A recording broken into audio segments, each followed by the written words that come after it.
Hello, All right. everybody, and welcome to a special episode of CVtv. I have my co-host David Dockin. My name is Carlos, and welcome and thank you for watching. How are you doing there, Dave? Doing well, man. Thank you. Yeah, I'm excited. We got a good show here. So I'm pretty Absolutely, pumped up. absolutely. First question: how are you settling down into your new house, New warehouse, confines. office, Yeah. the confines? Yes, exactly. It's been a process, man. I tell you, I never, you can imagine moving your home, much less moving a business. It's been a monumental task. So, but we getting there. We getting settled in, and the new place is really nice. And hopefully in the future, I'm going to send an invite out and welcome people in to see our new display aquarium, what we're doing here, and see all the goodies that we're putting on it. So stay tuned Absolutely, for that. absolutely. How's the weather down in New Orleans? It's been warm, but I think things are about to change. We're probably going to go from summer, Carlos, straight to winter. That's how it works here. You know? Yeah. Yeah, we here in Chicago, the weather has been kind of like in the 50s and raining. I mean, it's rained all day long today. It's kind of Yeah, depressing sometimes. You go from right. regular summer and then go right to winter. Yeah, Or that's we go it. from or we go from winter to construction, you know, which is, which is pretty much what it is here.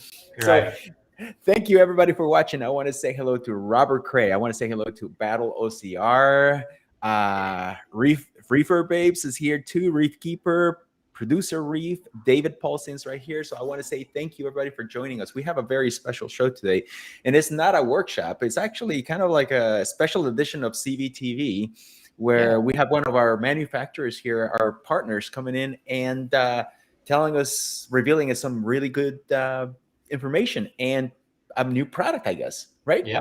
That's it. So we want to welcome in Abyzz and Alex and Austin, Laverne from Tenji, and they're gonna, he's gonna talk to us about a new product release. And if anybody's familiar with Abyzz, they make some incredible circulation pumps, and maybe probably the best in the world. I mean, it's where else can you find a pump with a 10-year warranty, Carlos? I mean, it's just insane.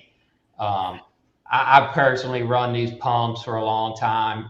I just moved my tank from our current previous location. I had an A200 running on that thing for 7 years, and it never missed a beat. It's just an amazing technology that Alex is putting into his pumps. But You know, yeah, good. as long as you do the maintenance on them, you know, and Yep, you take care of them, just like like taking care of a car or anything like that, the warranty will stand. absolutely, I mean, you absolutely. can't expect to run a car without an oil change for 10 years. That just doesn't, you know, Yep, it's like they are in, you know, they're not indestructible. So, but right. if you do your maintenance, oof, those things will last forever. Oh yeah. So, but yeah, we got Alex here and Austin's joining us. So want to welcome them in. And Alex, how are you in Germany? I know it's a little late for you, but we appreciate you being in here and staying up late with us. Yeah, absolutely. As you know, I'm used to staying up late. At least Yeah. the ones that know me from shows. But thanks for the warm welcome. Very excited to be here with you guys, and also to have Austin with us here tonight. Yeah, it's been an exciting last year actually. So due to all these travel restrictions, we had a lot of Right. time, and that we spent mostly in engineering. So Good. yeah, and that's why we are sitting here tonight. So yeah, there's a new product on the horizon, and that is not too far away now. That's That's great. great. Now, Alex, last time we saw you in this stream right here. You were cooking, you know, something. So, are you going to cook some kind of midnight snack or something for you there? Definitely not. I mean, right now, I mean, I had my dinner like 5 hours ago. So yeah, I just went back to work, and now it's just after 11 p.m. But that's usually my either beer. So I have a nice craft beer here tonight. So I Ah, still have nice. some Nicely tasty done. stuff. wet hopped Insel Pilsner. But usually I would be playing computer or sitting in the office. So it's not that unusual for me to sit here where I am. So no problem in staying up late. And yeah, with all the people watching, it might be a better time than if I would have done that in the early morning in Germany. Of course. Now, Austin, you are in, where are you located now? Where are you joining us from? Our office is in Carmel, California. I'm at home for a little more peace and quiet in Monterey, California. So it is 2 p.m. my time, so getting towards the end of the workday, but I'm still working. So I have sparkling watermelon juice that I might crack here in a little bit. And I do know of Alex's late night forays at shows where normally we would be indulging in multiple other adult beverages. Right, absolutely. Thankfully, we're very busy at work right now, so the beverages have to wait today. And we're going to continue to get some work done after we find out what Alex has cooked up for all of us. Absolutely. So That's great.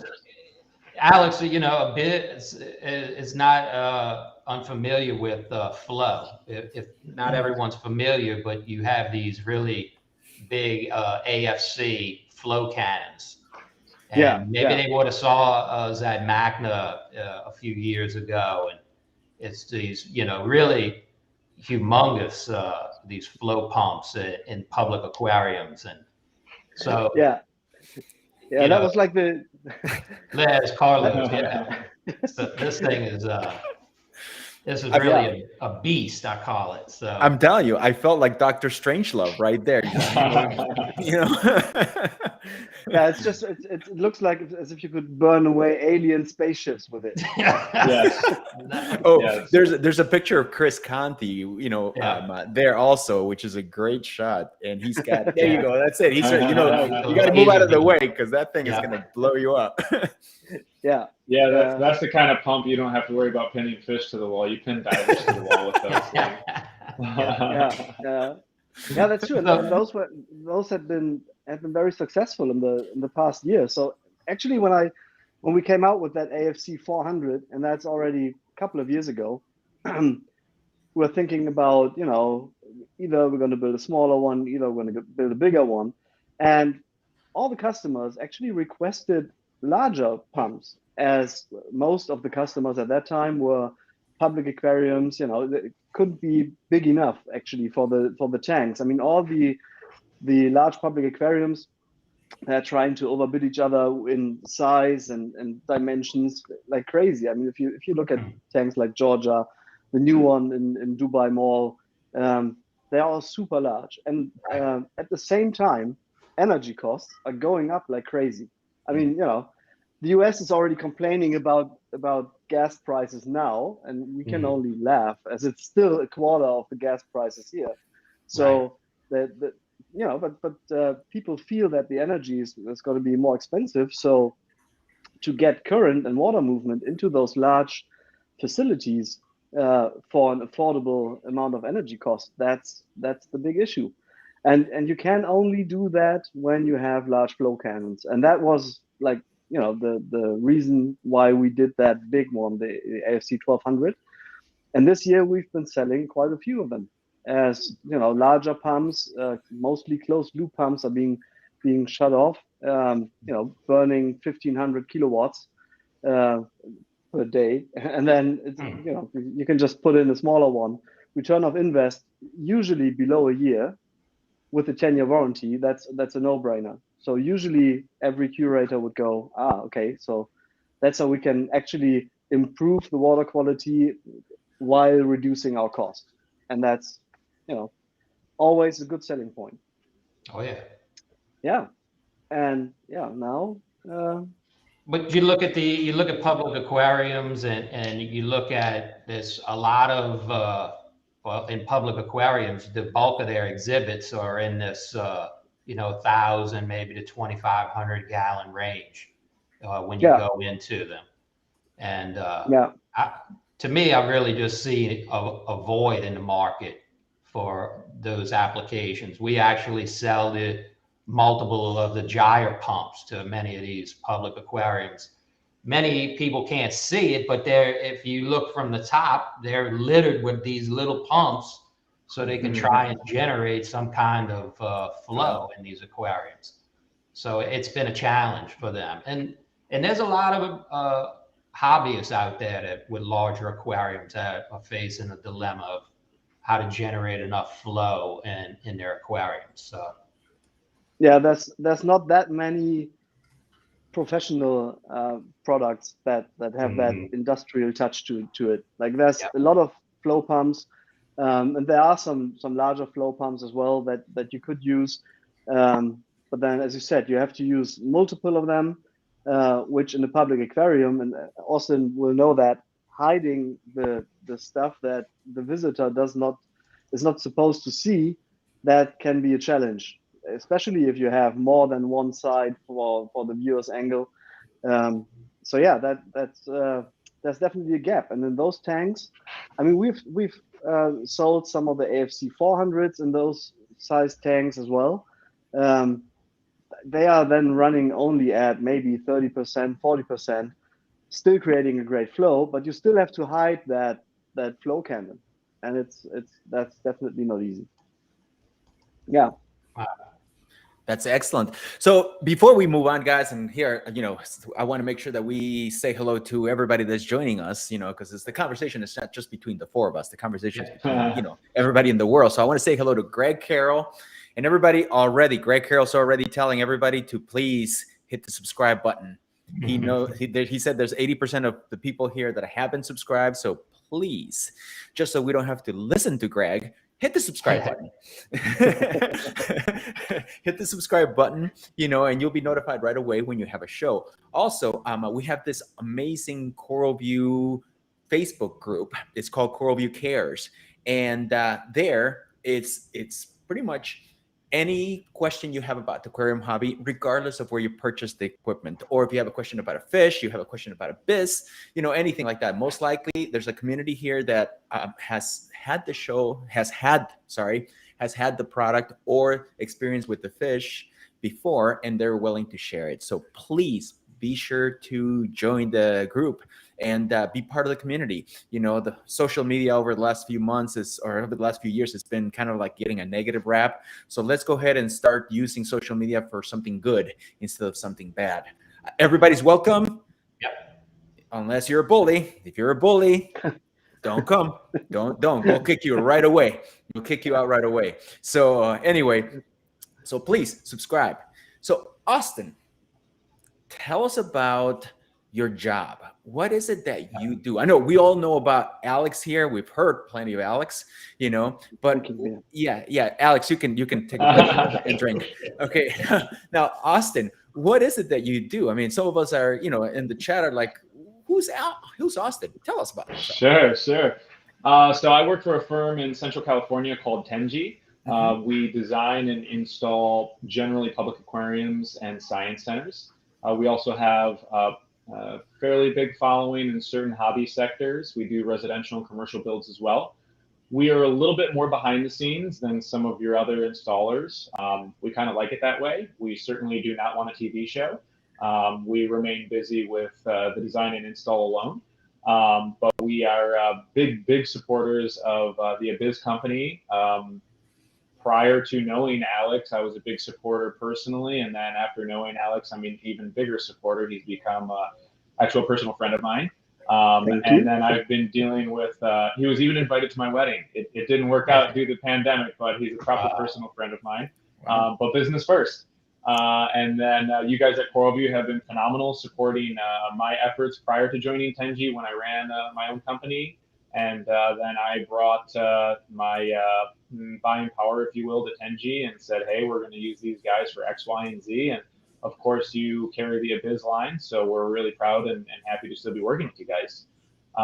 We do build tanks from 5-gallon beta tanks all the way up to about 200,000 gallons. Our main comfort zone is, up to about 80,000 gallons, but we do get involved in much larger systems than that. When you get into anything over 200,000 gallons, it's kind of like building a football stadium. the engineering and everything involved is astronomical, and it's just a totally different mindset that goes into those types of tanks. Historically, we did every freestanding exhibit at the Steinhardt Aquarium in San Francisco. So every aquarium that's not the big couple of them, Tenji designed and built.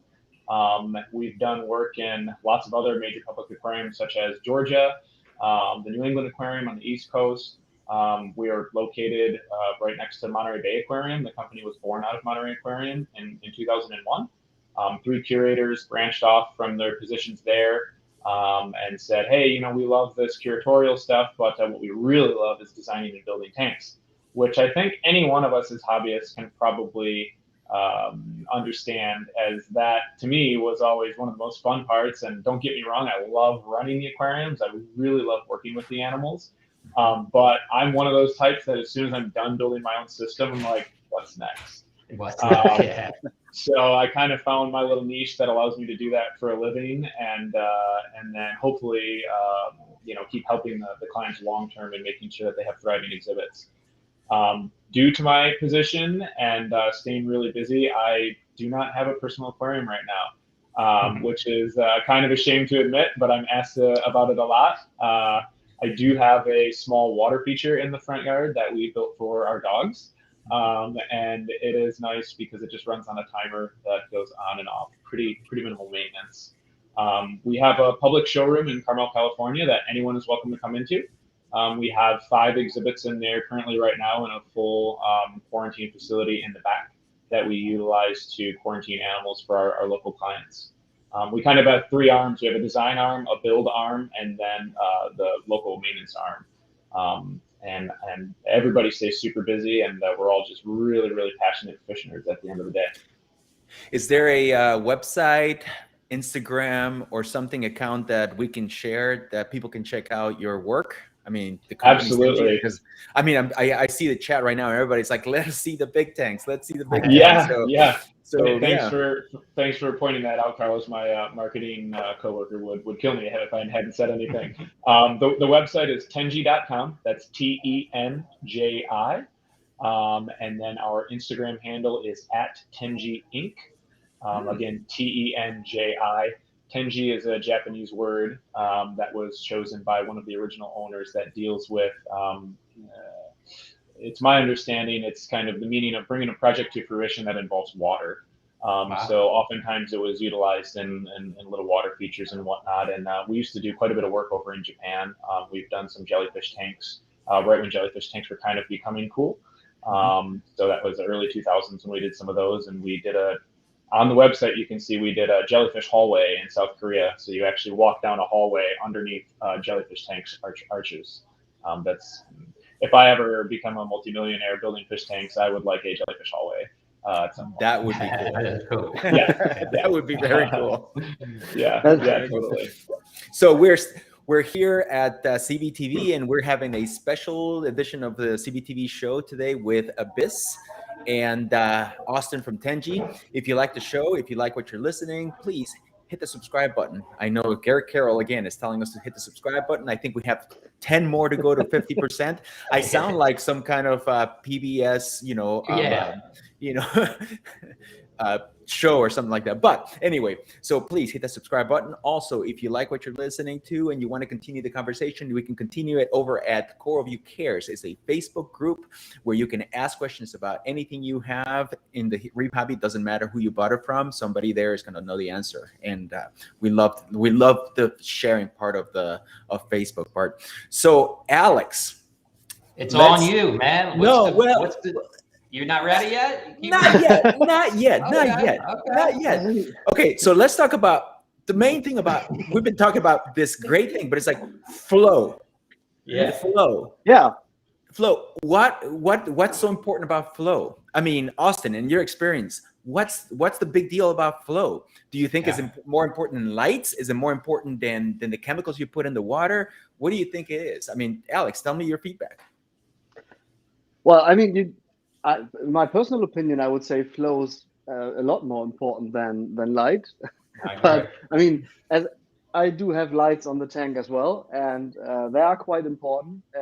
As I recently exchanged my light, and that has led to that fantastic growth on that blue aquapora you see That's there. nice. So Yeah. I actually chopped out a third of it last week and gave that to a museum here close by. So everybody has been asking to get one of those. But especially if you have corals like that, you will notice that the flow in the tank will just, you know, become less and less as Yeah. corals grow, especially if you have large gorgonia, large poikilopora, all those type of corals that actually grow into the free water, and then they just block out every water movement. Yeah. And what happens is, besides that there's shadow and that the corals die off because of no light, they also accumulate detritus everywhere within the coral, and also the little water movement that remains in the tank just leads to the waste and all the nutrients not being exported into the filtration. So you can have like the most gigantic skimmer that you can think of on your little tank. If all the crap doesn't move there, it doesn't help. Like you Correct. need to export those nutrients. And I'm talking not about the dissolved nutrients. I mean, they're obviously with the turnover rate of the filtration, they are moving out all the time. But I'm talking about all the stuff that just settles down in the tank on the ground and then degrades biologically. And that's basically what's killing your tank after a couple of years, when you never use a pump to blow all the stuff away behind your reef, within the reef structure. That's where the ocean usually comes in with some crashing waves and blows everything away. That doesn't happen in your reef tank normally. So I think that's very important, and that's why it's also very important to have a changing flow. Like in my opinion, if you have flow, that's good, and if you have a lot of flow, that's even better. But then if that's always the same and always the same type of movement and direction of movement, you will end up having those dead spots where all the stuff accumulates. And if you never do anything about it, I mean, you can service a tank like that, having a pump, siphon everything off, that works too. But it's a lot of maintenance, and the more you can change your flow, that in my opinion helps definitely. So that's why I have like multiple flow outlets in there. Now, Austin, I know that with large systems, flow is important, but it's incredibly hard to achieve. So what is it that Abyzz makes that allows you guys to have that flow on the big tanks that you wouldn't have with any other tank? I mean, we're talking about multiply our small system by 100, sometimes 1,000. And then how can you add flow to that? What's the importance of flow, not only to corals, but also in public aquariums? You're talking about fish, you're talking about, other organisms that we may not be aware of. What do you think? Yeah. So to answer your initial question, Carlos, light versus flow, what's more important? Regardless if Alex was here or not, I would answer it the same. Everything's going to die much sooner without flow. If you don't have flow, you have no oxygenation. Your corals cannot slough off the mucus that they're constantly creating. Your fish have nothing to do. That's not going to kill them, but the lack of oxygen will. With lighting, there's cloudy days on the reef. There's extended periods of little to no sunshine, depending where they're at in the world. That doesn't mean you don't need good light, but in the age-old debate of lighting versus flow is of the utmost importance. One of the things we really love about Abyzz, besides the quality of the product and everything else I could go into, is the ability to build redundant systems with minimal equipment. Obviously, while keeping the power draw in mind and having the ability to kind of link a couple pumps together that might have taken 8 pumps with a lot more energy. So, for example, we just did a big, we did a big residential system in Texas not too long ago. There will be info on our social media and website. The total system volume was about 7,500 gallons. The display tank was about 5,500 gallons, and it's literally in someone's home. So that's like a public aquarium-sized tank in your home. And a lot of times, if any of our followers have been to a public aquarium, you kind of go up by one of those side doors. You might hear a little hum through the door. You get into some of the bigger aquariums or in the basements, you have to wear ear protection like what I'm wearing now, but not fun headphones. They're to prevent you from going deaf.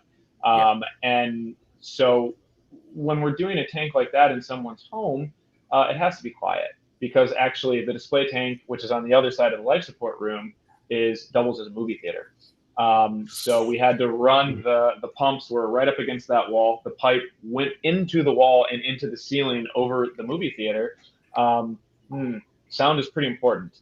So being able to do that we did that with 2 A1200 pumps. Based on the way that Alex and his team has designed them, we actually made a field call to change the installation from bringing external pumps to submerging the pumps. It happened to fit better with a couple of other things that kind of surprised us once we got on site.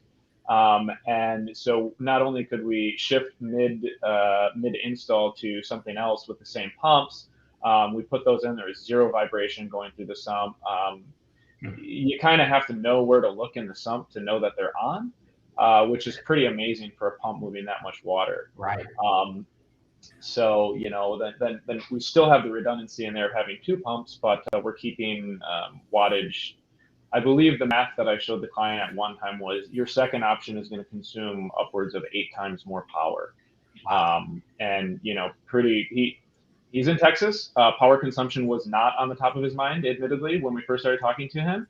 And then as I started showing a couple of spreadsheets saying, hey, 1 year, 2 year, 5 years, I think his turnover point was about 3.5 years, to where the other pumps, the Abyzz pumps, would literally pay for themselves compared to the other options. Wow, that's unreal, huh? Yeah. And then just the silence of them is, it's unbelievable compared to some of the other bigger pumps that I've had to work with. And I know I've been on the phone in the early days with Alex saying there's something wrong with this damn thing. It's not, I don't understand it. And, you look at the other end, oh, there's water coming out. Okay, it's on. You just didn't know it was on, which is pretty cool. Very, very cool. Yeah. Yeah. Okay. So Alex, Yeah. you have a big announcement to make? Yeah, what's going on? What's all these things behind you? I mean, people are starting to get restless in They this want to side. be restless. Okay. Well then I think we will just do what we planned. So reveal the new product. So I mean, as I said, we have been busy designing and engineering the last almost 2 years that we've been locked up at home in our offices to work on new products. And with all the input that we got from the private sector and from public aquariums, we saw that area that not only the super huge tanks need flow, but also all those mid-sized tanks that Austin just mentioned, like 500 gallon, even 100 gallon. There's so many of those smaller displays in public aquariums and at reef enthusiasts, I would say, and there's not that many high quality options. Let's say it that way. So if you want the reliability, which doesn't mean that you shouldn't have 2 pumps. I'm always, as Austin said, you need 2 pumps. If you run a large system and you can rely even on the best product. Even the best car will break down at some point. It just happens, and then it's just a matter of servicing and product support. But I think it's in the responsibility of the guy who is running or the girl who's running a tank that you have a backup, like for everything. There's no doubt that you need a spare heater, you need a spare this and that. So so even the best pump, you need 2 of those, and even better if you have 3. So before you reveal, let me just say, everybody, thank you again for watching. Because thank you again for watching. Thanks for your patience. Thank you for your patience. I want to say hello to Sky Reef. I want to say hello to Corvopolis is here. Ariant08. Thank you again for watching. If you like the show, if you like what you're hearing on our special air of CVtv, please hit the subscribe button. Make sure that you hit the subscribe button, hit the bells, hit the thumbs up so you get notified right away. Otherwise, you'll miss out something like this. Also, if you have any questions about any products, anything that you want, just head over to Facebook page, CoralView Cares, and ask a question away. Anything you have, doesn't matter if you purchase from CoralView, we'll be happy to answer it. So Alex, Now, now I'm too excited. before somebody else interrupts you Somebody again. kills it. has everyone subscribed yet? Otherwise, I won't reveal. Yeah. Then Drum here we roll. go. Wow. There you go. Whoa. Look at that. So Now. that's it. That's it. It's the AFC 150 compact. Compact. I like it. Yeah. So That's it's cool. it's a flow pump. It's a smaller flow pump than we have. It's aiming for exactly that market that we have just talked about. All those mid to large aquariums that you find in public aquariums, large private aquariums. So that's what we're aiming for. So yeah. Look at those pictures. I know our producer April is showing pictures right now. Look at the freshwater tank in there. Now let's this pump, it's a pretty powerful pump. So let's talk about the specs. Let's talk about the specs, because I know some people are jumping. It's like, oh, I can get this one for my 75-gallon tank, and I'm like, probably not. Probably not. You can. You'd only need one. That's for You sure. only need one, and you need to run it at 1%. Yeah. So let's go. Let's see the specs first. So I brought this especially for my friends from the US. I bought this inch measuring tape. So it's just 4-inch across. So it's quite small. It's roughly, I would say, 7.5 inches long, and that's it. So this pump will push 60 cubic meters of water per hour, which is roughly 15,800 gallons per hour. Wow. Oh, that's great. That's awesome. All right, so dimensions and inches. Now, performance, liters and gallons per hour. What do we have? 60,000 liters and 15,800 gallons per hour. That's amazing. Oh my God. Alex, would you do me a favor? Can you put that in frame so we can give people another close up of the tank? That's fantastic. My producer is asking right now. Look at that right there. Wow. Look at that thing. It's a monster. Boat prop. That'll move some water for sure. Oh my God. Alex, that's full titanium on that housing. Yeah, like the whole cage, the whole outside is one solid titanium pipe. Mm-hmm. That's what makes it so tough. I mean, you can easily stand on this product. I mean, the wall thickness is 2 millimeters, so this is really, really rugged. Like there's not that much that will break this. Oh my God! What kind of mounting mechanism does it use, Alex? Well, you can the screws that are not mounted here.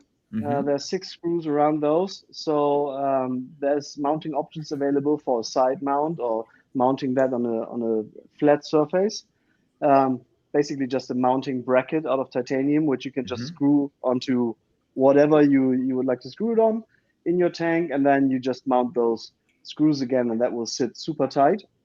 As you see in the tank behind me, there's also a magnet. It's right there. So this one is the magnet for glass up to 15 millimeters. That magnet attaches to exactly, you see the picture right there. It's just about to show you on that live camera. That just attaches with 3 titanium screws. They come with that magnet. As those magnets are quite expensive nowadays, we have decided not to add the magnet to the standard, as everybody will have a different mounting wish for their products. So right now there's magnets for 30 millimeters and 15 millimeters glass available, and then we'll just see what the the customers demand, and then we will deliver exactly that. So what you see here is that rear part and those cutouts. So no matter where you mount the pump on, there will always be water going through those channels, and that's basically what helps against that calcification buildup inside the pump. Now, Alex, I hear some people here, I read some people in here that it's titanium, and any reason why you didn't do it in black or anything like that? Because I know titanium gets covered pretty quickly with coralline algae, correct? Exactly. I mean, we have those other pumps already that are completely built out of titanium on the outside, and then, but the larger pumps, obviously, they have their plastic housing, so you don't see them that much. Although, I mean, if you talk about a pump that size, a flow pump, you have to hide it anyway. Like in a public aquarium, you will need to have either some rock work or some covering. So for this pump, there's already stuff available like this. Oh my God! Put that in frame. Can you put that in frame on the other one? Yeah, absolutely. Thank I'll you. just hold the pump in here, and then you'll see stuff Wow, like that. look at that. There you go. So that is pretty cool. The reef ceramic made by Korallenwelt, and those ceramics are also available for the standard pumps that we have, in case you want to hide them in the rockwork. So this stuff overgrows really quickly, and you can even plant corals on it, and then you just take the pump away underneath it. There's going to be some different mounting options for those as well.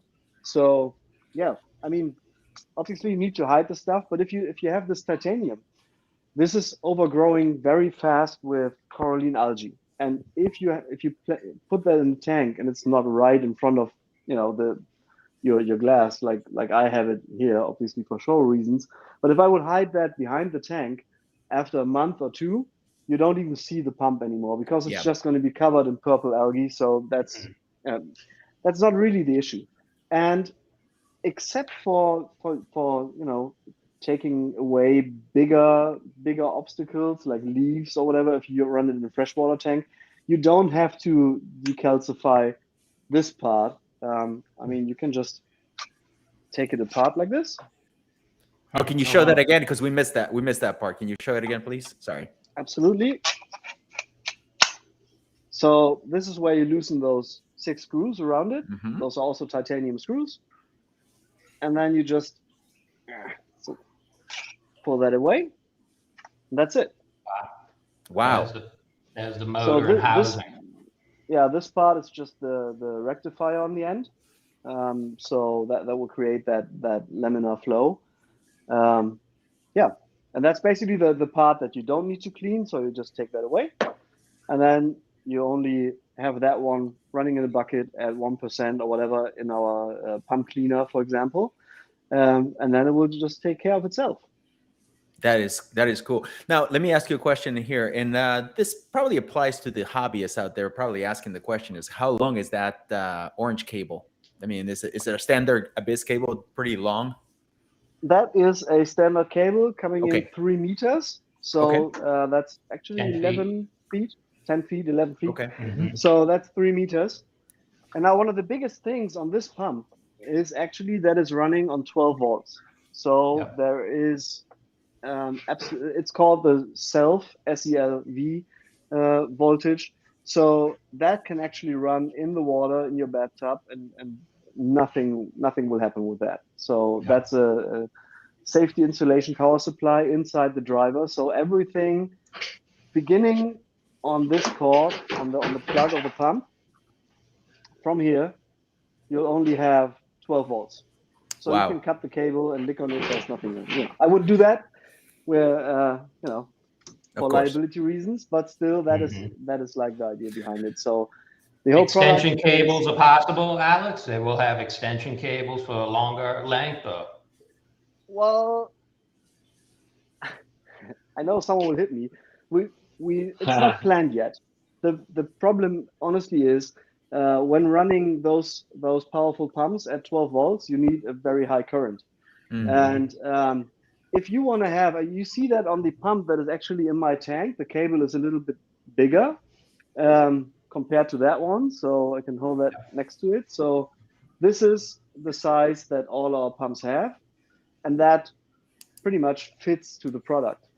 If I put a thumb thick cable on this, you won't be able to place the pump anywhere because of the bending radius.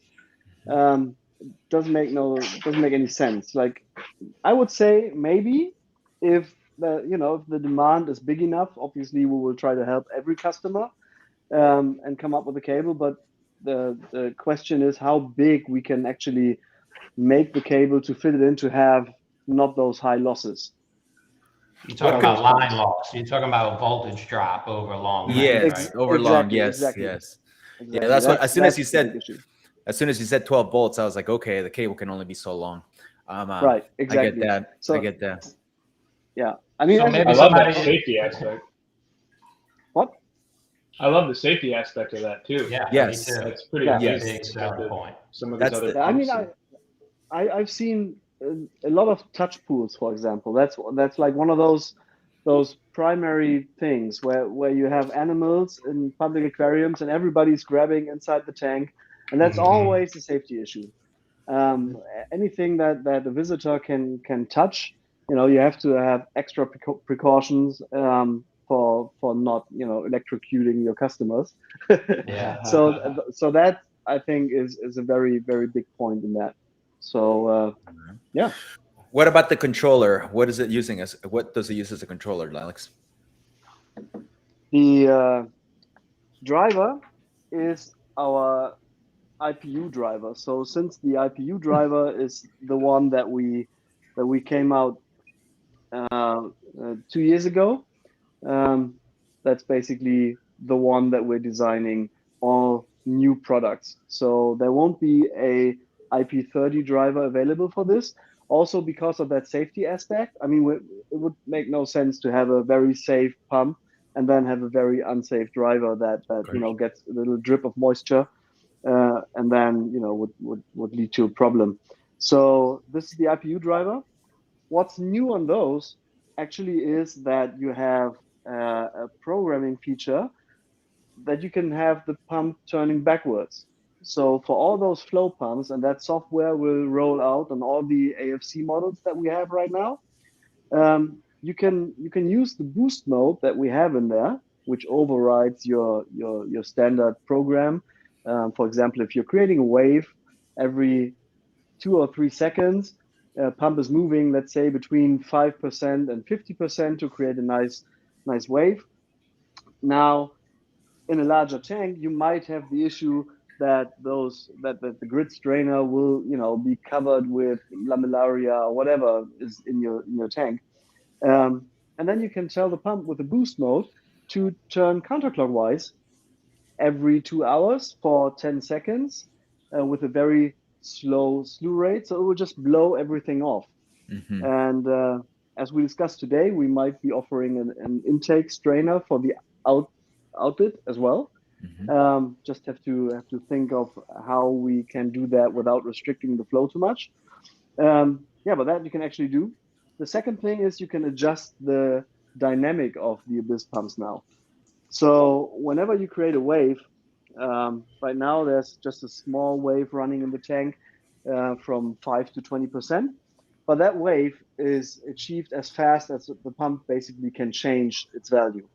So as soon as the driver tells the pump to go at 20%, it's boom, it's there. But if you want to have a little bit, a softer movement or softer changes, if you have sensitive animals that don't like those tough water movements, you can now adjust the dynamic. So you dial that down, and then the pump, you can dial it down that far that you can actually change from 1 to 100% within 2 or 3 hours. So it's gradually increasing the flow or decreasing the flow with any change that comes in. And that also works for all the external controls. I was just going to ask that question. Let's say, I mean, we already know on all the IPU drivers, there's our interface available now for hydros and other third-party controllers. Also for SPCs running from 4 to 20 milliamps, and we're still working with having the digital hydros control on that. But already now you can plug in that IPU hydros adapter, connect it to your hydros, and when your hydros sends a new value, it will follow that dynamic that you programmed. So if you added, let's say, a dynamic factor of 50%, and the hydros or the external control tells the pump to speed up fast, it will follow very slowly. So that's something you have in mind when programming the pump, when setting that up. Yes. But that way you can like a wave, you can create a sine wave now as it's slowly going up, slowly going down, and not only a rectangular flow pattern. So that helps also with the random flow. I mean, all those modes are still integrated in the product. Yeah. So that's the biggest new feature. What about the warranty on those pumps? And I know Abyzz, it's a standard 10-year warranty as long as you register the product. Will it be the same? Yes, it's exactly the same. So on this product, we also offer the 10-year warranty right after registering. I mean, the registration process, I must honestly say, had some hiccups during that pandemic, but I think we're settled now, and we have a dedicated staff member taking care of that, so that goes a lot quicker.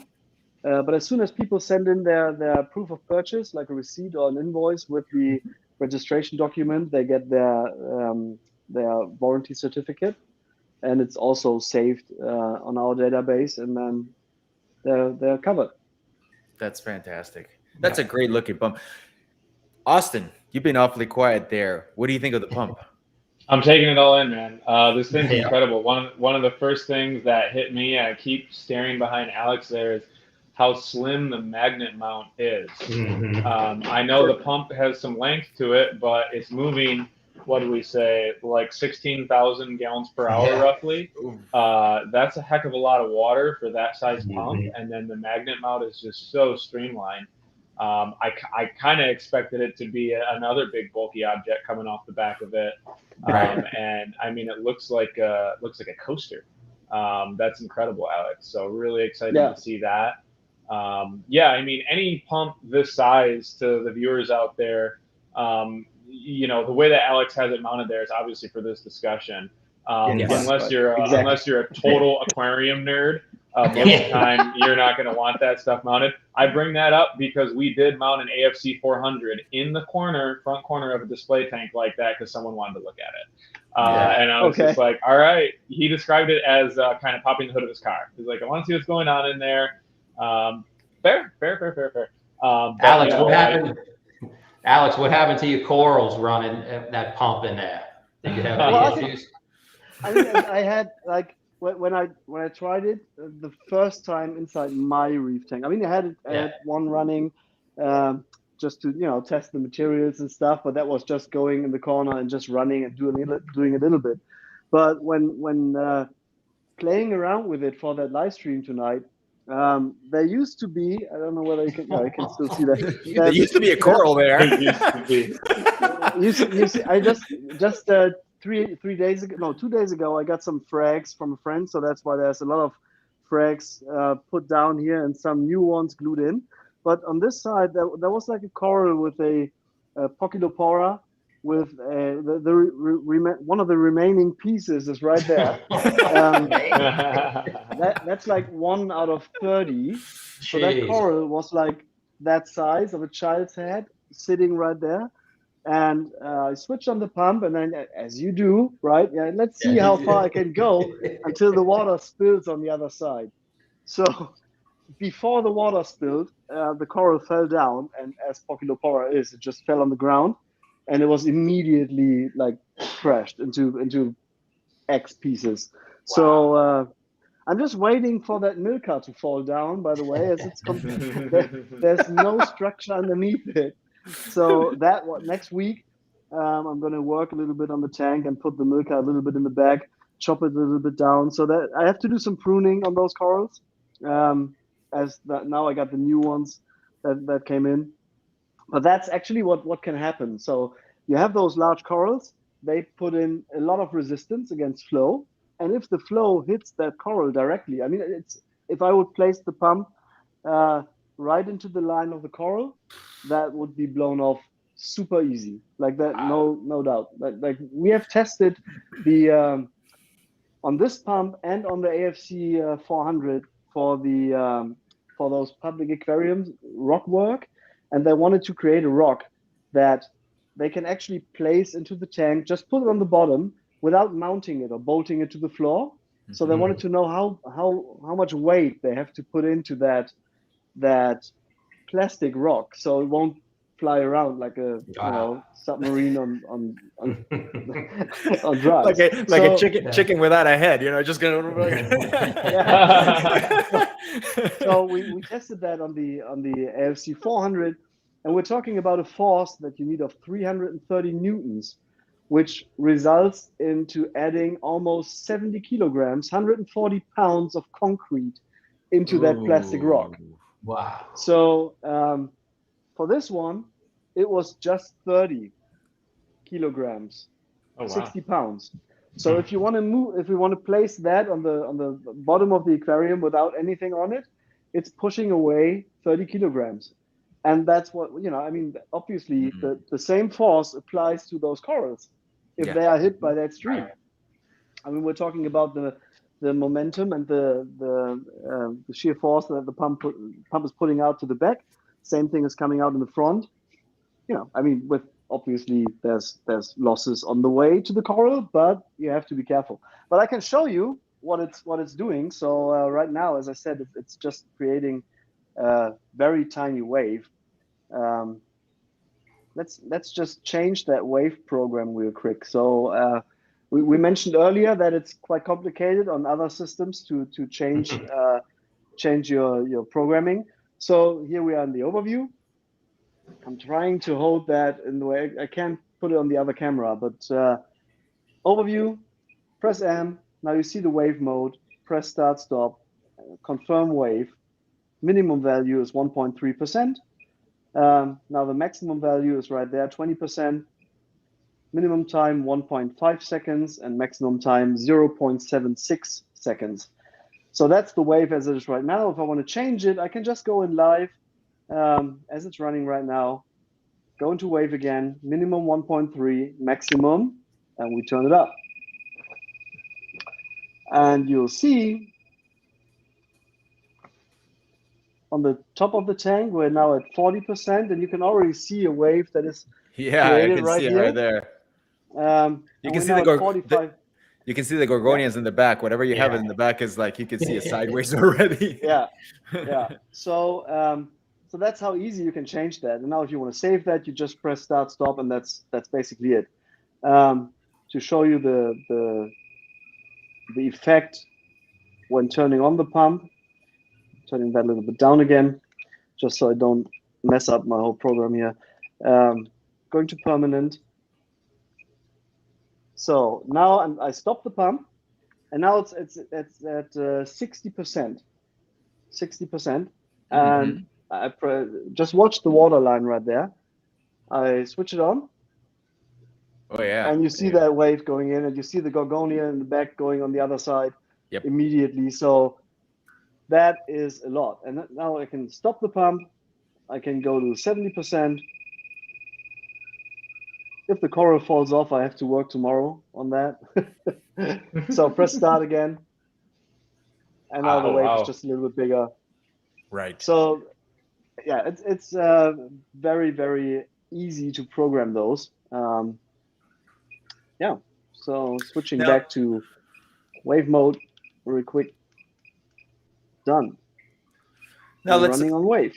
I just wanted to clarify to everybody, because I've seen on the chat, it's like some people are saying, well, it's too big for my tank. It looks huge. Let's just remember that, Alex is doing that on his personal tank at home or at the office, but that's just for show purposes. This is just to show you.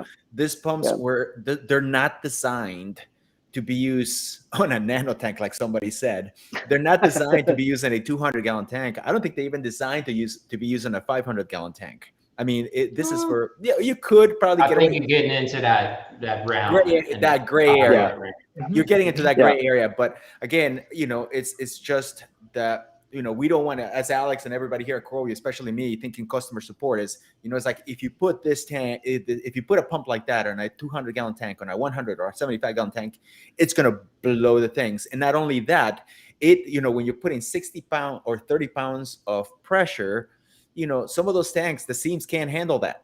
You're getting into compromising the structure of the tank. So please do not, and I repeat, do not put this tank in a small tank like that. It was not meant to do that.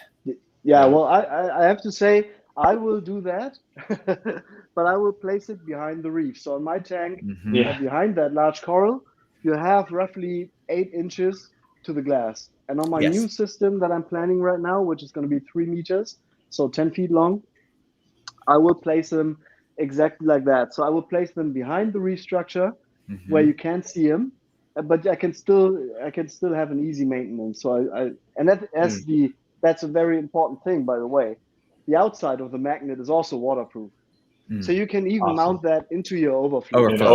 Yeah. Yes. Yeah. Good point. As I've seen on some products, I mean, most people place all their rock work around the overflow and then from the overflow away.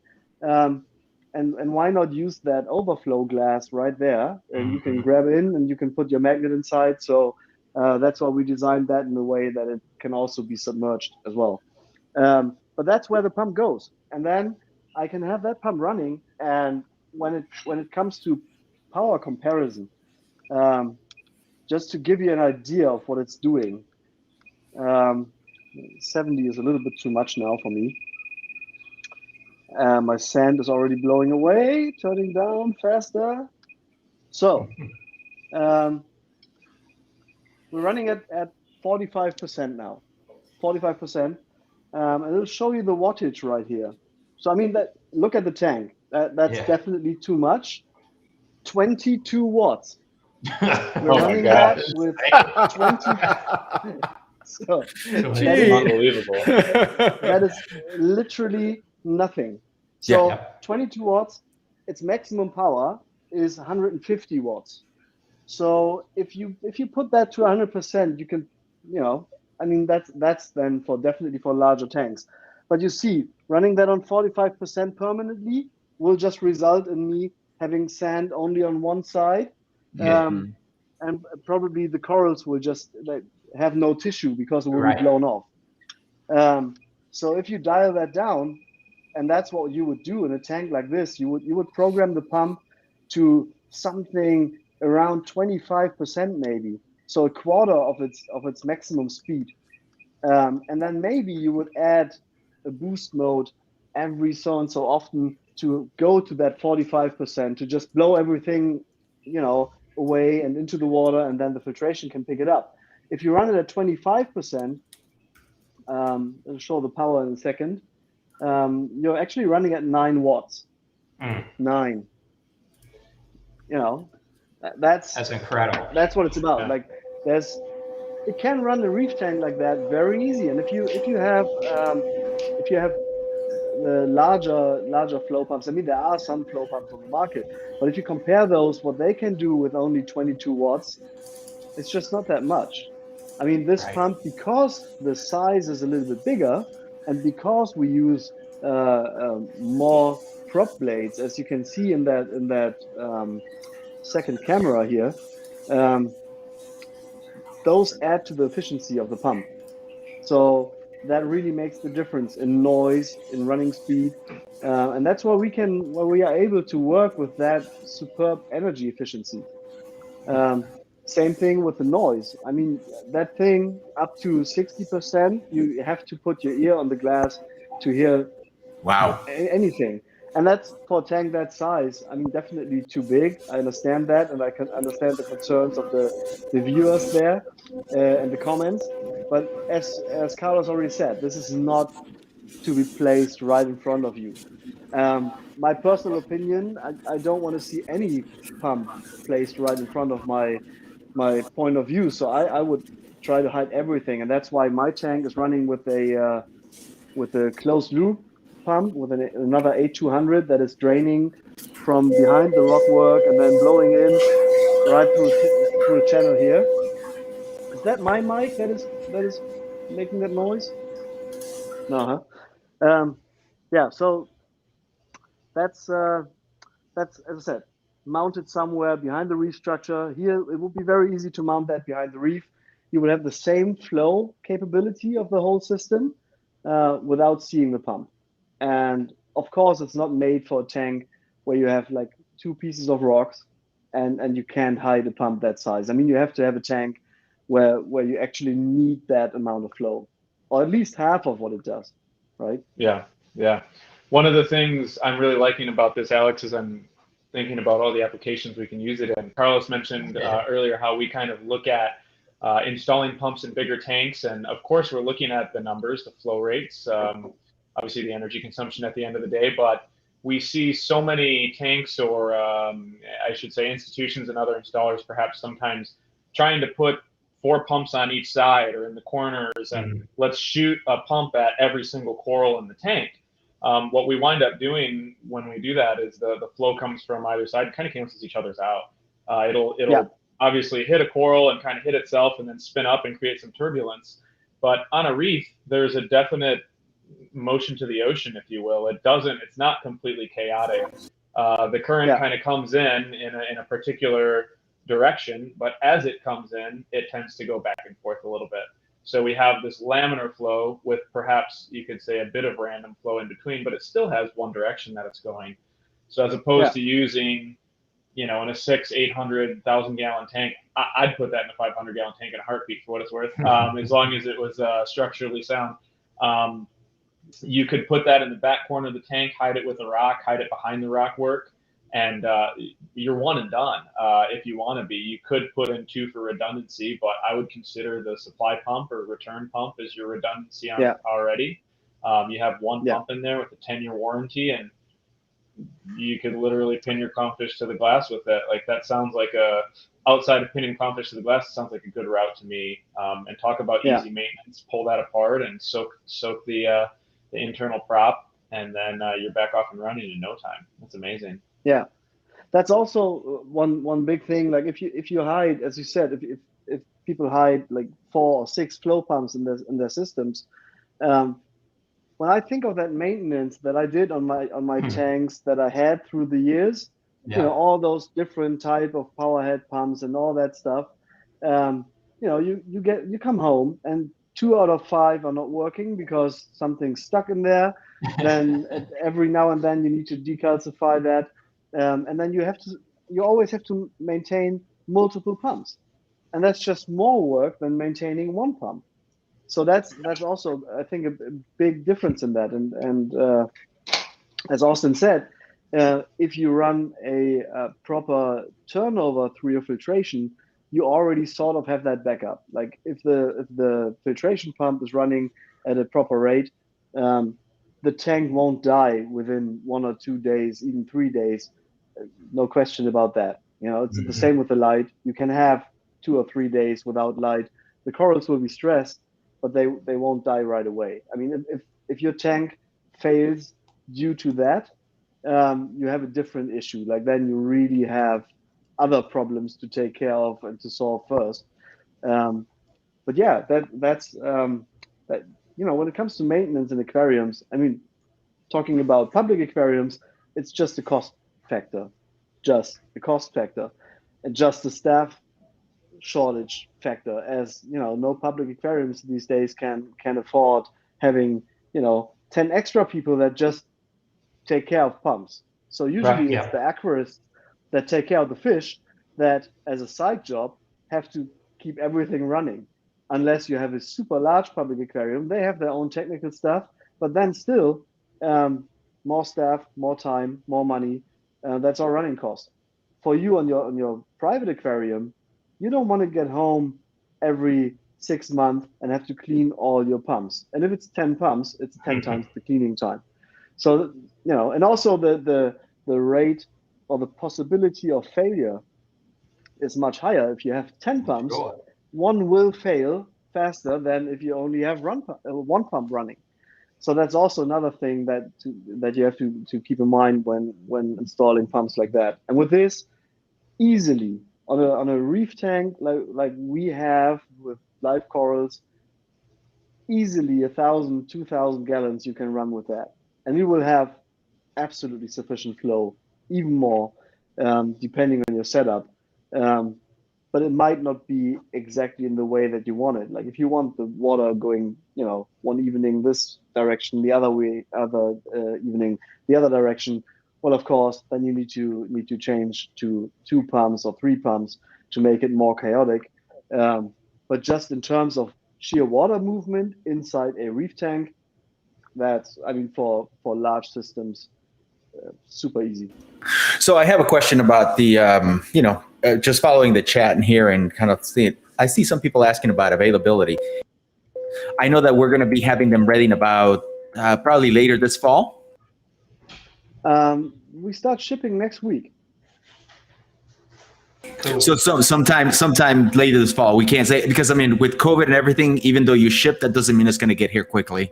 So that's why. Yeah, that's a downside, of course. I mean, I can't do anything for the transport companies, but I know that we have pumps ready on the shelf, and we will have more pumps ready by next week. So we will start shipping, and thus it will be available soon. So that's perfect. not that Now, long. another question we have that I've seen on the chat is a table of flow, so that you could say minimum flow rate up to maximum. Well, the minimum flow rate basically is almost 0, as you can dial the pump down to 0.1%. So that's like your lowest setting, and then it will just basically turn the impeller like this speed, so you won't have any water movement. And anything in between up to 100%, you can choose. So there's no, I mean, the maximum flow is 60 cubic meters, and you can choose to adjust to anything in between. All right. 0 and that. Somebody asked about financing, which I thought that was pretty funny. So I know the retail price is going to be, an estimated retail price is going to be about $2,600, but again, let's go back to it. This is meant to be for a big tank. So for larger tanks, $2,600 for what you're getting, 22 watts at minimum, 150 watts over at 12 volts. That's a huge plus. Well, one thing you got to keep in mind with this pump, and Austin kind of alluded to it, is at what point you look at the calculations of what you save in cost wise over a given amount of time. When Alex is telling us about 9 watts and 22 watts of power, I mean, this is so efficient. You really need to calculate what's your long term when you're running multiple other pumps versus investing into a pump like this with a 10-year warranty. You really got to make that decision and calculate everything into that in terms of what you're actually purchasing. Exactly. I'm thinking of a 600-gallon tank we have at the office. It's kind of a testing tank for us. It's not necessarily set up how we would do it for someone, but I think currently we have probably eight power heads on that tank. And they're bigger hobbyist size power heads. But I mean, one of our technicians spends a couple hours a week making sure that those things are all finely tuned, running. Wow. For us, that costs money. For you guys at home, that's your own time, rather than what Alex did at the beginning, just pop the top off, soak it, and put it back together. Probably, I don't know, I might put that quarterly prophylactically. So you have all those pumps, the cost of 8 pumps added up compared to that. And then the prophylactic maintenance on top of that, 1 versus 8. Not only that, the warranty also, because I mean, Austin, I bet you, like you said, the adding up all those 8 pumps is probably going to at least half the price, even probably more. I just did some quick math. It was more than that. Yeah, it was more than that. Exactly. On top of that, you're using a lot more electricity, because you're definitely not using 22 watts. On top of that, those pumps, they probably come with a 1 or 2 year warranty. That's about it. So once you hit that, on a larger tank, $2,600, it's actually not as much. Yes, for us regular folk out there that have the 200-gallon tank, that seems like a lot of money. But when you have a large tank, trust me, $2,600 goes fast. Goes pretty fast. Everybody who's running a system like a reef tank in, let's say, beginning around 200, 300 gallon, they all know that they're going to spend their money, and what you put in there as your animals and your corals and all that stuff, and all the annual cost, the monthly cost for feeding and for nutrients and for everything you put in there, that's so much money. So it's compared to what you get for it, as you said, it's really not a very high price. Plus, one thing when it comes to maintenance, I do recommend just putting it in a bucket, letting it run. As we know from many public aquariums, very often you have technicians on site that could actually service a product by themselves, and they actually rather have the spare parts lying around just in case of emergency. They don't have to call anyone. They can do the servicing on their own. There are pumps on the market where you actually can't do that. On this pump, as I said, you need those 6 screws, and then there's another 2 screws, and then you can disassemble the whole thing. So maybe if you can show the other camera again, I can show you those 2 little screws there. So wait, I have to turn it that way. So there's one screw, and there's the other. So if you turn that around, you will find another screw. You take those pieces off. They just disassemble on that line. There's a little line here, so you just take those away to the side, and then you can just take out the whole rotor assembly. So you can exchange the bearings, you can exchange the rotor, you can exchange the prop wheel. That's with the self-locking nut right here. So you can easily access every part of the pump. There's nothing that you can't access on site, and I think that's very, very beneficial for the customers. So you can actually take it apart and have a look inside, and exchange whatever it needs to be exchanged, like bearings. After a couple of years, that's the only thing that basically wears. I have a customer just posted a question, which I think it's a very commonly asked question, but it says, how many do I need for a 900-gallon display? And it's kind of like it's a loaded question, because the only one that you only need one. You only need one. Can you add more? Yes, you can. Yeah. Ultimately, the answer to your question, you're the only one that can answer that question technically, because you know what you have in that tank. You know what kind of corals, you know what kind of fish. So when you're asking that question, is ask yourself, how many do I need? Because we can't tell you how many you need. You're the one that knows how many you need. Yeah.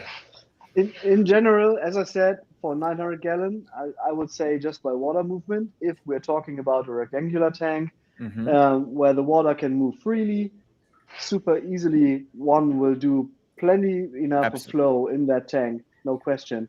But, as I said, if it's heavily stocked with large corals, you might need 2, you might need 3, depending on the shape of the tank.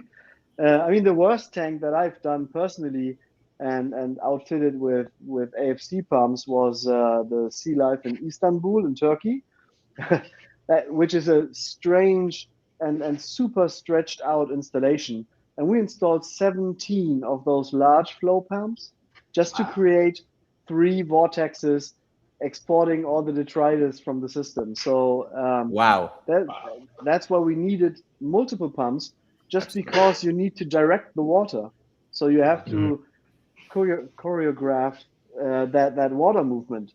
And every tank, if you have a 900-gallon tank, you need to do that too. So you need to think of where's actually the water moving, and where's the pump draining its water from. Some people, they just place the pump, and then there's a lot of rock work, and as soon as the pump starts running, the water level behind the rock work just drops because there's just no water rushing back. So that's all things you have to consider when running a tank like that. But in general, I would say 1. All right. So now everybody's expecting probably we do a show with Abyzz, and everybody's expecting, well, what are we going to do, a giveaway?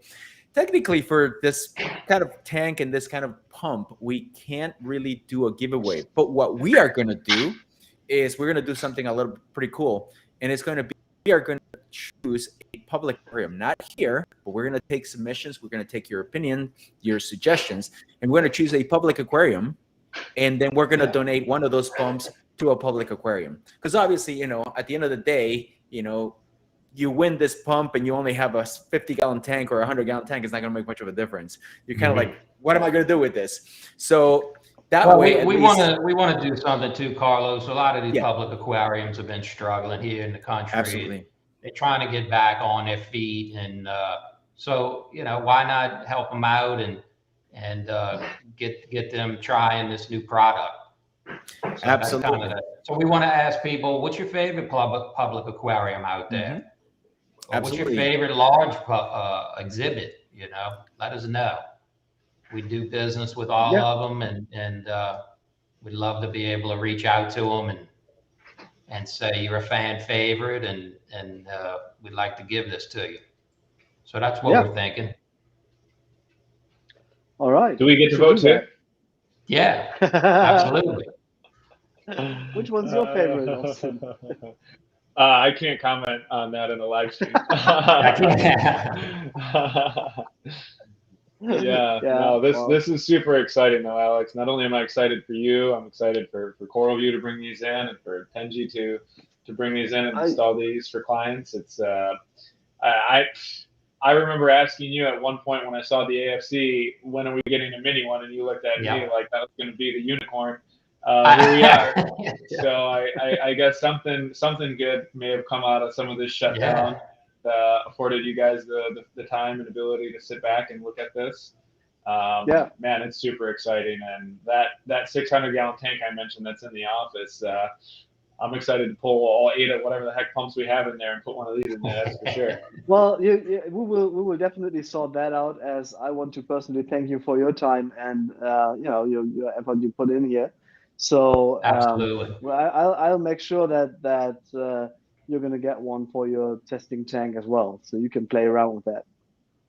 We will put it through the paces and obviously give you all the feedback that we normally do. But you know, my feedback's been pretty minimal. You know, it's a great product, and I'm old school. I'll be the first one to admit that. We get into the hydros and some of the other control systems, but one of the things I personally really like about the Abyzz controllers and the IPU controller is I can come out of the aquarium with my hands wet, dry them off briefly, go over, push button, stop anything I'm doing immediately. I'm definitely known to spill a little water on the ground from time to time during water change. So not having to grab my phone and drop it in the tank, which, as you can imagine, has happened several dozen times. I'm excited. That's really cool. And compared to one of the other pumps in this size range that we were kind of discussing earlier, you can just push a button and you're good. You don't need to go searching for anything else to get it running. So very exciting. Yeah, and that's the feedback that we actually need to improve the product. I mean, you know, as we are trying to keep a very close connection to all the building companies and to the public aquariums, they are the ones that actually let us know, like, oh, we need, you know, a mounting system or something, some specific programming. So most of the features that all our Abyzz pumps have, whether it's a speed zero alert, for example, that's ideas actually from customers that have had those issues, right? Just a thing, like somebody presses a random button on the pump and it happened to be the stop button and nobody knows about it. So we added that child lock feature that you can actually lock down the buttons if you want to. Those we are use all that for ideas several that clients.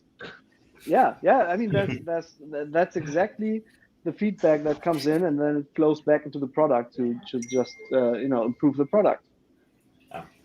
Yes. Welcome back, Carlos.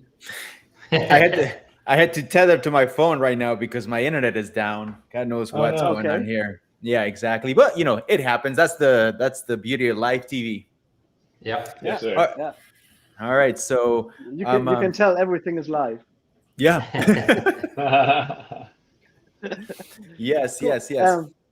Just saw one quick question again, just to solve that maybe for the last time. Greg Carroll has been asking why the cable is orange. I have a yellow one too. I got every color except for black. and one thing I can already show you. This orange cable, Mhm. and that bends a lot harder. So, and these cables are actually only different in the coloration. So it's the same cable type. And for whatever reason, that coloring stuff that's in there just makes the cable not last as long. And that's why we're using the orange cable. So I mean the oldest It's a bend pump radius. is the what? It's the Yeah, bend radius it's that. not only, but it's the flexibility of the cable overall. So we are actually testing different cables continuously for the last 3 months again, to try to find more suppliers. As we all know, like the supply situation worldwide is tough, and our cable actually comes from Belgium, and there's just not that many super high quality cable manufacturers, and you can get those cables. They have the same type of cable, but it's just not the same quality. And we've been using our cable now since 2003, when I built first A400. Back then it was an A420 actually, with that turning knob controller, so very, very old. Still under a different brand name when we started with the pumps, when I was still employed at a different company, so it's a long time ago. But that pump is still running at my dad's pond. And that cable Oh, is no way. dug in halfway through the garden. The rest is lying on the terrace. Everybody's stepping on it. The sun is shining on it. It's raining on it. The driver's outside, just under the little roof. And that's still running. And you can't see it on the cable. So the cable really, really lasts. Like the only thing that breaks that cable is if you bend it, like, with in a press, to a 180-degree turn. That's not good. That's not good for any cable. Or if you use like a huge UV lamp, like we've seen that a pump actually was melting away because there was a UV lamp right at the in the pump sump. So very often nowadays you have large sumps. Austin, you must know, you have sumps, and people put in their UV lights directly into the sump. As you know, it's great. The whole sump is clean. There's no algae attaching to the wall, and great. The problem is high power UV and having a very high oxygen in the water results in creating a lot of ozone. Yeah. And that actually melts away all the plastic and also the cable. So we've seen that the cable, it looked like it was just like with an acid. It was just gone. Wow. The whole insulation around it. And on the pump, you could see as the pump are made with a fiberglass reinforced plastic, and the plastic was gone, and all the fibers were sticking out. So Oh, it looked no like way. a bristle. It looked like a bristle worm, and that was basically the leftovers of a pump that was mounted directly next to a large UV installation in a freshwater system. So I mean, those are things I never put that in the manual, as you can think that you can make that up. Right. These are but real that just world happens. scenarios here that you've Yeah, but stuff like discovered. that happens. But that's why we are Yeah. continuously testing different cables. We also tested black cables. I can reassure you, we had basically every black cable that was available on the market, and they all fail when we cook them, actually, well, not cooking, but 60 degrees Celsius hot salt water mixed with double the salinity that we have in our reef tanks, and that's where the cables are in with a cable tie, and they are just hanging in there. And then every month we take the cable tie off, bend it in the other direction, put it back into the testing chamber, and then cable tie it again. At some point they all break. Like you do that turn, and then you look at it under a microscope, and you see all those little tear marks, and then it's just gone. So that's the story behind the orange cable. So it has to be orange. That's quite a story, man. Pretty interesting. Exactly. So yeah, if everybody, again, you're watching CVtv special edition, and we're talking to Alex and Austin again, and we've been on this for about an hour and a half, so we're kind of getting to the end of it. So I would just want to say, if you like the show, if you like what you listen, if you like what you saw, please hit the subscribe button, hit the bell, hit the little thumbs up, and you'll be notified right away. Also, if you have questions about products, if you have questions about Abyzz, if you have questions about a fish, if you have questions about a pump or anything, join the conversation over on Facebook at Coral View Cares, Community Aquarius Research, Education, and Support. It's a group of folks that are willing to share their experiences. Again, we're using social media for good instead of bad. So for a change, right? So Right. please join us at Coral View Cares. So, with that said, I want to say thank you to Alex. I want to say thank you to Austin as well, for coming and joining us. This is a pretty cool and pretty interesting pump. I think it's a fantastic flow pump. I know Austin's gears are just going click, click, click, click, click, click, click all over the place right there. It's like, where can I put this? Where can I get rid of all that? I can get rid of X, Y, Z, yeah, A, B, C, D, and then just keep going and take them out. It opens up a lot of options for us. It opens up a lot of options in there. As we said before, there is no giveaway, but what we're doing is we want to work with public aquariums. We want to help them so that they can survive, because it's been hard for everybody, including themselves, especially when they rely on public income and public funding. So we are asking you to please let us know your favorite public aquarium, and then we will choose one, and they will get a brand new Abyzz pump, which is a fantastic gift. That's going to something that is actually, serving the community and trying to keep our kids educated, and making our children better. We want to sustain the hobby, sustain we want the people hobby. in this. Exactly. It's critical for us all. Exactly. I'm just going to say something in here. I've had a couple of people asking me from Spain to go into Spanish, and unfortunately I can't do that right now because this is, it's more like an English show. But in the future, probably Alex and I can do something in Spanish. Look at Alex's face. No, just kidding. Have a few more beers and you'll know Spanish anyway. Right. But we can do something for the Spanish-speaking group in here. But we're talking about, they're talking about experience and all that. So maybe we could do another show in Spanish. But for now, we're just going to keep it as English. Not because we have, it's just, it's just, they did ask me and says, ¿Cuándo es a la venta en España?